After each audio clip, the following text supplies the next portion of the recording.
Assalamualaikum warahmatullahi wabarakatuh. Bismillah, walhamdulillah, wassalatu wassalamu ala rasulillah wa ala alihi wa sahbihi wa mawalah wa la hawla wa la quwata illa billah, amma ba'du.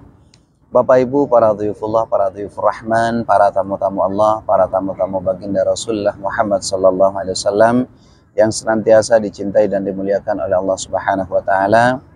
Alhamdulillah, alhamdulillah, pada tayangan video kali ini insya Allah saya akan menjawab salah satu pertanyaan yang ada di kolom komentar, yang mana pertanyaan ini masih berkaitan berat dengan hukum tahallul ya, yaitu terkait umrah dan haji Bapak Ibu. Kebetulan pertanyaan ini dari salah satu akun yang bernama Ati ya, bisa kita lihat di depan layar ini. Nah, pertanyaannya kurang lebih demikian. Assalamualaikum warahmatullahi wabarakatuh. Waalaikumsalam warahmatullahi wabarakatuh. Ustadz, untuk tahallul kedua itu bagaimana? Karena waktu umroh pertama sudah digundul. Nah, itu bagaimana? Nah, kira-kira seperti ini nih. Seperti ini penampakannya ya. Nah, alhamdulillah kebetulan kemarin waktu saya membawa jemaah umroh yang pertama itu dari Madinah, saya gundul seperti ini. Ya, artinya ini dihallak ya, artinya dicukur botak seperti itu. Nah, saya akan menjawab terkait dengan pertanyaan ini, bahwa sebetulnya nggak ribet. Seumpama nih ada di antara para jemaah, khususnya yang laki-laki, jemaah umroh atau jemaah haji sudah bertahallul yang pertama, sudah digundul maksudnya ya, itu nanti pada saat melakukan ibadah umroh yang kedua otomatis mesti tumbuh. Misalnya jeda waktunya cuma 1 atau 2 hari ya kan, mesti tumbuh walaupun sedikit. Maka para jemaah itu wajib untuk menghallak ya. Menghallak itu artinya untuk dicukur, cuman bukan istilah dicukur ya, tapi dikerokin seperti itu. Karena sekarang sudah zaman modern, banyak alat-alat untuk menghaluskan rambut, salah satu diantaranya ada kerokan rambut seperti itu. Nah, jadi yang perlu saya jawab, seumpama teman-teman atau para jemaah yang datang dari Madinah umroh pertama itu sudah digundul seperti ini, sekali lagi untuk umrah yang kedua biasanya itu sudah tumbuh walaupun sedikit, maka itu wajib ya dikerok seperti itu. Nah, kemarin juga ada pertanyaan, Ustadz mohon maaf kalau seumpama ini udah nggak ada sama sekali, mau dikerok udah nggak ada sama sekali, apakah harus alis yang digundul gitu kan? Itu tidak harus.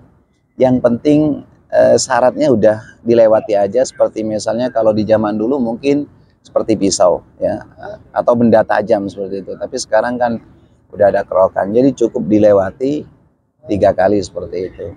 Nah, seumpama masih kurang begitu yakin, meragukan gitu kan, supaya makin yakin lah istilahnya kalau itu tahallul, kalau itu halak ya boleh kumis, boleh jenggot, nggak apa-apa seperti itu. Ini yang perlu diperhatikan. Nah, kemudian mungkin ada di antara para jemaah yang melakukan ibadah umroh itu 3 kali atau sampai 4 kali. Misalnya, pertama kan dari Madinah tuh umroh yang pertama kali. Kemudian yang kedua misalnya dari Ji'ronah. Karena hampir setiap travel itu punya program seperti ini. Pertama dari Madinah, ya, kemudian keesokan harinya itu free program. Kemudian hari ketiga itu biasanya langsung melakukan city tour luar kota Mekah. Nah, itu plus umroh. Artinya nanti umroh yang kedua itu ambil mikotnya dari Ji'ronah. Nah, biasanya seperti itu. Nah, tidak sedikit juga di antara jemaah umroh yang biasanya sudah melakukan umroh yang kedua dari Ji'ronah masih mau nambah lagi karena fisiknya masih kuat gitu kan.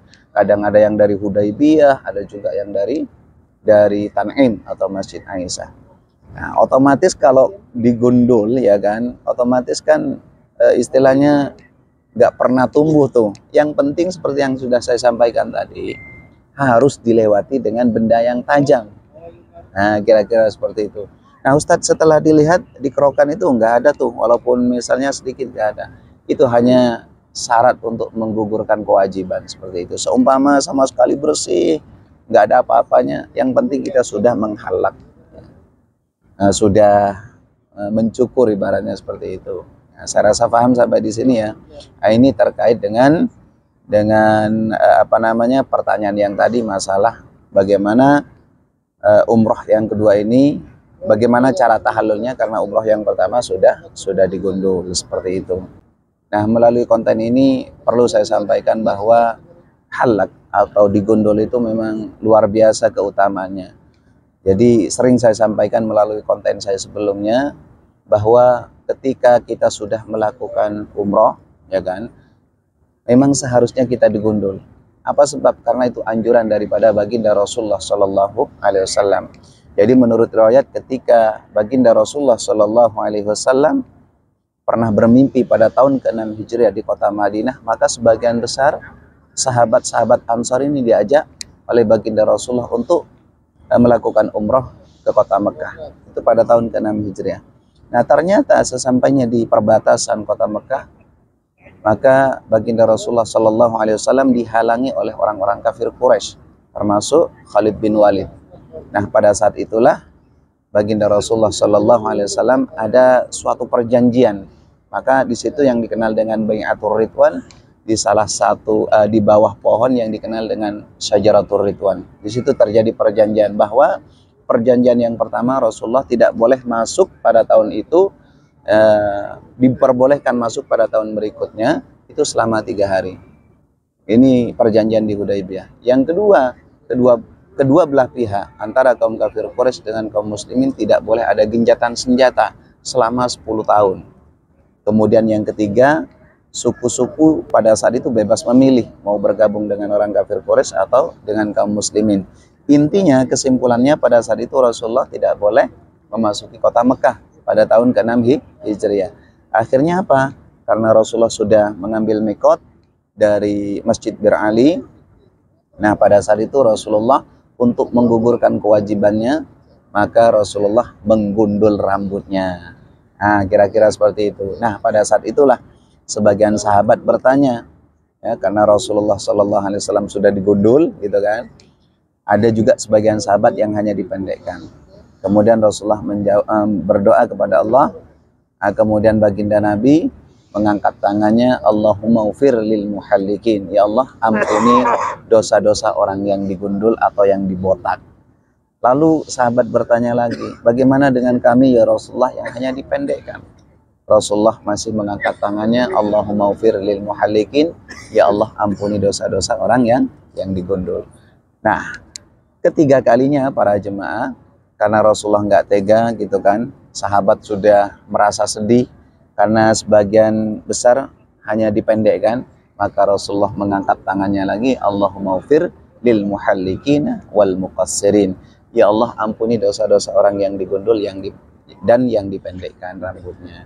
Intinya bagi para jemaah nanti ketika ditakdirkan oleh Allah, khusus yang laki-laki kalau bisa digundul botak atau dicukur halus. Alasannya pertama dapat doa 3 kali dari Nabi. Kedua, rambut yang digugurkan di tanah haram Mekah Al-Mukarramah akan menjadi nur, menjadi saksi di hadapan Allah nanti pada hari kiamat.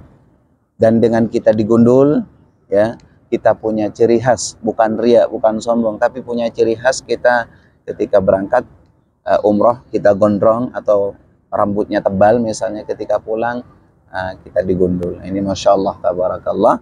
Jadi mudah-mudahan jawaban ini cukup memuaskan, dan mudah-mudahan di Tanah Haram, ini tepatnya di bagian atas Masjidil Haram, saya doakan teman-teman, para subscriber, para penonton setia yang belum pernah ditakdirkan oleh Allah menginjakkan kakinya ke tempat ini, mudah-mudahan di bulan-bulan atau tahun-tahun yang akan datang, segera dan disegerakan oleh Allah dipanggil, bisa sampai ke 2 tanah suci Mekah Madinah, baik melakukan ibadah umrah, lebih-lebih ibadah haji. Amin, amin ya mujibas sa'irin. Kiranya ini yang dapat saya sampaikan, kurang lebihnya mohon maaf yang sebesar-besarnya. Ihdinas siratal mustaqim wal 'afu minkum. Assalamualaikum warahmatullahi wabarakatuh.